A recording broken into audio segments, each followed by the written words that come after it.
The system supports the driver in making evasive maneuvers in certain situations, such as when obstacles suddenly appear.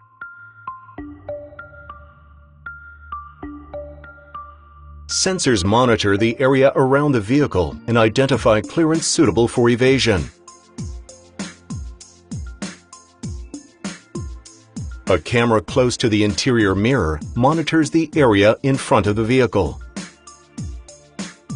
In case of an impending collision with a detected obstacle, a warning is issued.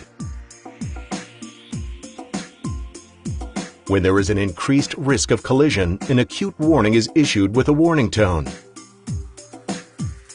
If the driver initiates an evasive steering maneuver during an acute warning, the system intervenes with targeted support.